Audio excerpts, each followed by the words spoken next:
மக்களே, ஒவ்வொரு தேர்தலின் போதும் நான் விழித்து கொள்ளப் போகிறோம் என்று யாரோ ஒரு சிலர் நினைத்து கொண்டுதான் இருக்கிறார்கள்.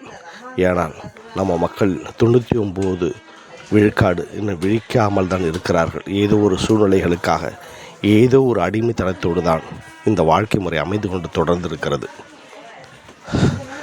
ரேஷன் கடையில் நிற்க ஆரம்பித்த இந்த வாழ்க்கை, அப்பாவி மக்களுடைய, ஏழை குடிகளுடைய வாழ்க்கை, விவசாய குடிகளுடைய வாழ்க்கை, ரேஷன் கடையில் நின்று கொண்டு தான் இன்னும் இருக்கிறோம். பள்ளிக்கூட வாசல்களில் மகள்களுக்கு சீட்டுக்காக நின்று கொண்டு தான் இருக்கிறோம். கல்லூரி மேற்படிப்புக்கு போனாலும், பள்ளிக்கூட படிப்பை தாண்டி மேல் படிப்புக்கு போனாலும், கல்லூரி வாசல்களையும் பல்கலைக்கழக வாசல்களையும் எவ்வளோ அறிவு இருந்தாலும் ஏழை குடிகள் மகன்களை படிக்க வைக்க இங்கே நின்று கொண்டு தான் இருக்கிறார்கள் வாசல்களில். பிறகு அரசு அலுவலகமான VO office, tahsildar office, collector office, மருத்துவமனை என்று எல்லா இடங்களிலும் ஏழை மக்கள் நின்று கொண்டு தான் இருக்கிறார்கள். அவர்களுக்கான வாழ்க்கை சுதந்திர இந்தியாவில் இன்னும் கைக்கு வந்து சேரவில்லை. எத்தனையோ முறை சுதந்திர இந்தியாவுக்கு பிறகு மத்திய மாநில அரசுகள் அமைந்திருக்கின்றன. ஒவ்வொரு காலகட்டத்திலும் 5 ஆண்டுக்கு பிறகும் ஒவ்வொரு கோரிக்கை விட்டு கொண்டு தான் இருக்கிறார்கள். ஆனால் அதை எதுவுமே இந்த மக்களுக்கு வந்து சேரவில்லை. உலக நாடுகளில், உலக நிலப்பரப்புகளில் உயர்வான பெரும் இறைவனுடைய பேருள் நிரம்பிய தேசமாக இந்திய நாடு சொல்லப்பட்டாலும், இங்கே ஏழைகள் இன்னும் பிச்சை எடுக்காத குறையில் தான் வாழ்ந்து கொண்டிருக்கிறார்கள். விவசாயிகள் இன்னும் பிச்சை எடுக்காத குறையில் தான் வாழ்ந்து கொண்டிருக்கிறார்கள். ஒரு விவசாயி தெரிந்தோ தெரியாமலோ உலக உயிர்களுக்கு எறும்பு அனைத்துக்குமான உணவையும் அவைகளுக்கான வாழ்வையும் தினந்தோறும் செய்து கொண்டு தான் இருக்கிறான். அவன் விவசாய நிலத்தில் தண்ணீர் பாய்ச்சும் போது எறும்புகள், கொக்கு, காக்கா, குருவி என்று ஆடு மாடுகள் அனைத்து பசியாறுகின்றன, நீர் பருகுகின்றன. அதோடு சேர்த்து நெல் வயல் அறுவடை செய்கிறான். அறுவடை செய்து வீட்டுக்கு போன பிறகு அதில் வரக்கூடிய ஊமி, தவிடு, நொய் என்று நீர், கழநீர், வடிநீர் என்று ஆடு மாடுகளுக்கும், யாரோ ரோட்டில் போகின்ற ஆடு மாடுகளுக்கோ, தான் வளர்க்கின்ற ஆடு மாடுகளுக்கோ, எறும்புகளுக்கோ, குருவி, காக்கைகளுக்கோ அவன் உணவு படைத்து கொண்டு தான் இருக்கிறான். மேலும் தன் வீடு வழியாக வாசல் வழியாக வாழ்கின்ற ஏழைகளுக்கோ, ஆதரவற்றவர்களுக்கோ, வழிப்போக்கர்களுக்கோ, பிச்சைக்காரர்களுக்கோ அவன் வேண்டிய தெரிந்தோ தெரியாமலோ அவர்களுக்கு உதவி செய்து கொண்டு தான் இருக்கிறான். அப்படி இருக்கிற விவசாயியின் வாழ்க்கை இன்னும் பிச்சைக்கார நிலையில் தான் இருக்கிறது. எத்தனையோ சுதந்திர இந்தியாவில் எவ்வளோ படித்த மனிதர்கள், இளைஞர்கள் தோன்றிய பிறகும் அவர்கள் படித்திருந்தாலும் அவர்கள் நிலை இன்னும் அடிமைத்தட்டு நிலையிலிருந்து மாறுபடாமல் தான் இருக்கிறது. படித்த இளைஞர்கள் சரியான படிப்புக்கேற்ற வேலை இல்லாமலும், படித்த படிப்புக்கான ஊதியம் இல்லாமலும் இன்னும் அங்கே வழிபோக்கர்களாக, பரதேசிகளாக அலைந்து கொண்டு தான் இருக்கிறார்கள். ஒவ்வொரு கம்பெனி வாசல்களையும் 10க்கும் 20 கையேந்தி கொண்டு தான் இருக்கிறார்கள். இந்த அடிமை நிலையை இந்த நாட்டில் உருவாக்கியவர்கள் யார் என்றால், சுதந்திர இந்தியாவில் சுதந்திரத்துக்கு பிறகு அரசாண்ட மத்திய மாநில கவர்மெண்ட்களை யார் ஆண்டார்களோ அவர்களே இதை சாரும். அவர்கள் இல்லாமல் இந்த துயரங்கள், அவர்கள் சரியாக இருந்தால் இந்த துயரங்கள் இந்த நாட்டில் நிலைத்து நின்று கொண்டே இருந்திருக்க வாய்ப்பில்லை. அப்படி இருந்தும் இன்னும் ஒவ்வொரு பஸ் நிலையங்களிலும், ட்ரெயின் ஸ்டேஷன்களிலும், மருத்துவமனைகளிலும் அப்பாவி மக்கள், ஏழைகள், படிக்காதவர்கள், இந்த மண்ணை புனிதமாக மாற்றிக்கொண்டிருக்கிற மக்கள், இந்த மண்ணை உயிருள்ள பூமியாக மாற்றிக்கொண்டிருக்கிற மக்கள், இந்த மண்ணிலிருந்து அனைத்து உயிர்களுக்கும் உணவு தருகின்ற விவசாயிகள் அனைவரும் இங்கே தினக்கூலிகளாக, வழிப்போக்கர்களாக ஒவ்வொரு பேருந்து நிலையத்திலும் தன் அத்தியாவசிய தேவைக்காக பல மணி நேரம் நின்று கொண்டு தான் இருக்கிறார்கள். சரியான பேருந்து வசதிகள் இருப்பதில்லை, சரியான மருத்துவமனைகள் இருப்பதில்லை. அதை விட்டு மத்திய கவர்மெண்ட் நிறுவக்கூடிய ரயில்வே நிலையங்களில் பார்க்க போனால் இங்கும் ஏதோ ஒரு வகையில் அவர்களுக்கு முடியாததான் அட்ரஸர் பெட்டிகளுக்கு டிக்கெட் எடுத்து வருகிறார்கள். ட்ரெயின் நேரங்கள் மாற்றப்படும் போது முன்கூட்டியே அதிகாரப்பூர்வமாக அறிவிப்புகளை செய்ய வேண்டும். ஒன்று செய்தித்தாள்களிலோ, இல்லை வானொலியிலோ, தொலைக்காட்சிகளிலோ, ஊடகங்களிலோ எப்படியோ அதை செய்திருக்க வேண்டும். ஆனால் அது ஏதோ மக்களுக்கு சரியாக வந்து சேராதனால் 8 மணிக்கு சோழன் எக்ஸ்பிரஸ், எக்மோரிலிருந்து சோழன் எக்ஸ்பிரஸ் கிளம்பக்கூடிய அந்த 8:15 மணிக்கான அந்த ரயில் வண்டி, அதற்கான மக்கள் 7 மணி 6:45 வர தொடங்கி இருக்கிறார்கள்.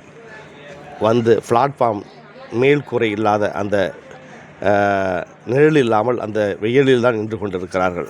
அவர்கள் காலதாமதமாக அதிலிருந்து 8 மணிக்கு எடுக்க வேண்டிய அந்த ரயில் வண்டி 10:15க்கு எடுப்பதாக அறிவிப்பு அதற்கு பிறகுதான் அவர்களுக்கு தெரிய வருகிறது. டிக்கெட் கவுண்டருக்கு வந்த பிறகுதான் தெரிய ஆரம்பிக்கிறது. அதன் பிறகு அவர்கள் நிற்பதற்கு சரியான இடமில்லை. முன்கூட்டியே திறந்து விட்டிருந்தால் அவர்கள் முன்கூட்டியே வந்தவர்கள் அமர்ந்திருக்கலாம், நிழலில் அமர்ந்திருக்கலாம்.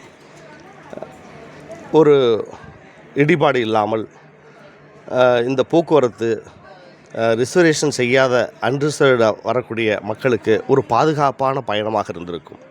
பிளாட்ஃபார்மில் பல மணி நேரம் நிற்க வைத்து, வெயிலில் நிற்க வைத்து, அவர்களை அலைக்கழிக்க செய்து மன உளைச்சலுக்கு உள்ளாகி இவ்வளோ சூழ்நிலையில்தான் ஒரு பேருந்து பயணம், ரயில் பெட்டி பயணத்தை செய்ய வேண்டியிருக்கிறது.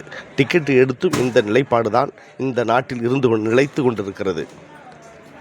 இந்த பயணத்தில் ஏதோ ஒரு வகையில் அவர்களுக்கு முன்கூட்டியே பதிவு செய்ய முடியாத ஒரு சூழலில் தான் வருகிறார்கள். அதில் வயதானவர்கள் இருக்கிறார்கள், உடல்நிலை சரியாத ஹார்ட் ப்ராப்ளம் உள்ள மனிதர்கள் இருக்கிறார்கள், வயதானவர்கள், பெண்கள் இருக்கிறார்கள், பெண்கள் வயதானவர்கள், சின்ன குழந்தைகள் இருக்கிறார்கள். இத்தனை குழந்தைகளும் மேல்கூரை இல்லாத இந்த வெயில் நின்று அவதிப்படக்கூடிய பாத்ரூம், லெட்டின் என்ற வசதிகள் எதுவும் பிளாட்ஃபார்மில் இல்லாமல் இந்த பிளாட்ஃபார்மில் தான் நின்று கொண்டிருக்கிறார்கள்.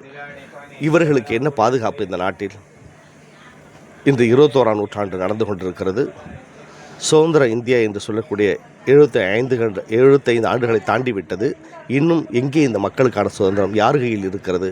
எல்லாமே இந்த நாடு விவசாய நாடு என்று சொல்லிக்கொண்டு பெருமைப்பட நம்மால் முடிகிறதா? சுதந்திர இந்தியாவுக்கு பிறகும் இந்த நாடு அன்று மன்னர்கள் கையில் இருந்தது. இன்று இந்த நாடு பொதுமக்களுக்காக, விவசாய மக்களுக்கு இல்லாத இந்த நாடு அரசியல்வாதிகள் கையிலும் பணக்காரர் கையிலும் தான் இன்னும் இருந்து கொண்டிருக்கிறது. இது எப்போது ஏழைகள் கையில் சாதாரண இந்த பயணம் செய்வதற்கும், பேருந்து பயணம் செய்வதும், ரயில் பயணம் செய்வதும், மருத்துவமனைகளும் பள்ளிக்கூடங்களுக்கும் ரேஷன் வாசல் நிற்கின்ற நிலைப்பாடுகளும், மருத்துவமனையில் நின்ற நிலைப்பாடுகளும் எப்போது இவை தான் மாறப்போகிறது? அதற்கு அந்த வாழ்க்கையை இந்த மக்களுக்கு, அன்றாடம் காட்சிகளுக்கு, ஏழைகளுக்கு, கூலி விவசாயிகளுக்கு யார் தரப்போகிறார்கள்? அதற்கான ஆட்சியை நாம் எப்போது அமைக்கப் போகிறோம்? ஒவ்வொரு 5 ஆண்டு திட்டத்தின் போதும், ஒவ்வொரு தேர்தலின் போதும் நாம் 1000 வாக்குறுதிகள் கிடைக்கின்றன. அந்த வாக்குறுதிகள் மக்களுக்கானதாக இருக்கிறதா, இல்லை மக்களை ஆளக்கூடிய ஆட்சியாளர்களுக்கே போய் சேர்ந்து விடுகிறதா? இந்த அரசு பொருளாதாரமும் அரசியல் உரிமைகளும் மக்களுக்கு பகிர்ந்தளிக்கப்படுகிறதா, கடைக்கோடி மக்களுக்கு போய் பகிர்ந்தளிக்கப்படுகிறதா என்றால் அது கேள்விக்குறியாக இருக்கிறது. இனிவரும் காலங்களிலாவது பொதுமக்கள் இன்று வாழ்க்கைக்காக 10-15 கிடைக்கிறது என்று இல்லாமல் நம் தலைமுறைகளுக்கு, நாளை தலைமுறைகளுக்கு, நம் பிள்ளைகளுக்கு, அவர்களுடைய பிள்ளைகளுக்கு இந்த தேசம், இந்த நாடு, இந்த மண், இந்த நிலம், இந்த நீர், வாழ்வுரிமை, கல்வி, மருத்துவமனை என்று அனைத்தும் பகிர்ந்தளிக்கப்படக்கூடிய ஒரு அரசாக இந்த நாட்டை ஆளக்கூடிய அரசாக இங்கே வர வேண்டும். அதற்கான தேர்தலின் முழக்கமாக, அதற்கான தேர்தலின் விடிவெள்ளியாக, விடுதலையாக அமைய இந்த மக்கள் வாக்குறுதிகளை அளிக்க வேண்டும். இதன் பிறகும் இன்றைய வாழ்வுக்கு கிடைக்கிற, இன்றைய பசியாறக்கூடிய ஒரு உணவு பொட்டலத்துக்காகவோ, இல்லை ஒரு 5 நாளைக்கு செலவுப்படி ஒரு 5000-10,000 காசுக்காகவோ தன்னுடைய வாக்குறுதியை கொடுக்காமல், தன் பிள்ளைகளுக்கு, படித்த பிள்ளைகளுக்கே இங்கே அனாதையாக, வேலைவாய்ப்பு இல்லாமல், படித்த படிப்புக்கு தகுதியில்லாத வேலையும் தகுதியில்லாத சம்பளம் பெற்றுக்கொண்டு அவர்கள் வாழ்க்கைக்கு ஒரு நல்ல வாழ்க்கை கிடைக்க வேண்டும் என்ற உணர்வோடு, அவர்களின் பிள்ளைக்கு இந்த தேசம் வழியாக நலத்தை உருவாக்க வேண்டும் என்ற நலத்தோடு எண்ணத்தோடு இவர்கள் வாக்களிக்க வேண்டும் என்பதுதான் எங்களை போன்றான அடிப்படை வசதி இல்லாத, அன்றாடம் காட்சிகளாக இருக்கக்கூடிய, ஏழைகளாக இருக்கக்கூடிய, விவசாயிகளாக இருக்கக்கூடிய ஒவ்வொரு மக்களின் உணர்வுகளாக இருக்கிறது. அந்த உணர்வுகளை ஒவ்வொரு தேர்தலின் நெருக்கத்தின் போதும் அது காணாமல் போய்விடுகிறது. அவர்கள் தேவை, அன்றாடம் காட்சியோட தேவை இன்று 100, 500, 1000 இருந்தால் தேவலாம் என்ற சூழ்நிலையிலேயே 75 ஆண்டு காலம், 100 ஆண்டு காலமாக சுதந்திர இந்தியாவில் இப்படி தான் வாழ்ந்து கொண்டிருக்கிறார்கள். இந்த நிலையை இந்த மக்கள் இப்படியே வைத்து கொண்டால்தான் இங்கே ஆட்சி ஆள முடியும் என்று ஆட்சியாளர்களுடைய எண்ணங்களாக இருப்பதால் தான் இன்னும் இவர்கள் வாழ்க்கை மாறாமல் அப்படியே இருந்து கொண்டிருக்கிறது. மக்களே இதற்கு பிறகாவது உங்கள் வாக்குகளை சரியான இடத்தில் வாக்களியுங்கள். உங்கள் தலைமுறைகளுக்காக வாக்களியுங்கள். இந்த மண்ணுக்காக வாக்களியுங்கள். இந்த மண்ணின் விடுதலுக்காக. யூஸ் அண்ட் த்ரோவாக மக்களை பயன்படுத்திவிட்டு தூக்கி எறியும் அரசு கேந்திரங்களும் அடிப்படை வாழ்க்கை, உணவு, நீர், தண்ணீர், காய்கறி என்று இந்த மண்ணை வளப்படுத்தி உலக உயிர்களுக்கு சோறு போடும் விவசாயிகளில் இருந்து தொழிலாளர்கள் அன்றாடம் காட்சிகள் எல்லோரையும் இந்த மக்களை அடிப்படை வசதிகளுக்காக ஒவ்வொரு இடம் நின்று பல மணி நேரம் காத்து கொண்டிருக்கும் மக்களை இந்த அரசும் ஆளும் கட்சிகளும் தொடர்ந்து ஆளக்கூடிய அரசுகளும் யூசன் துறவாக பயன்படுத்திவிட்டு தூக்கி எறிகின்ற காட்சிகளை தான் தொடர்ந்து இந்த நாட்டில் பார்த்து கொண்டிருக்கிறோம். இந்திய நாட்டில் வாழக்கூடிய ஒவ்வொரு ஏழைகளும் படித்த இளைஞர்களும் இன்னும் யூசந்துராவாக தூக்கி எறியப்படுகிறார்கள் என்பதுதான் இங்கே கண்கூடான காட்சி. இந்த கண்கூடான இந்த யூசந்துரா மக்களாக இருக்கின்ற மக்களை எப்போது வாழ்வுக்காக வாழ்வுரிமையோடு வாழக்கூடிய மக்களாக எப்போது யார் மாற்றப் போகிறார்கள் என்பது இன்னும் கேள்விக்குறியாக தான் இருக்கிறது. தொடர்ந்து பார்ப்போம், தொடர்ந்து பேசுவோம். நாளை மாற்றத்தை நாமே உருவாக்குவோம். யாரும் மாற்ற முடியாது, நீதான் உருவாக்க வேண்டும். அந்த உருவாக்கக்கூடிய அனைத்து வல்லமைகளும் உன்னிடமே இருக்கிறது.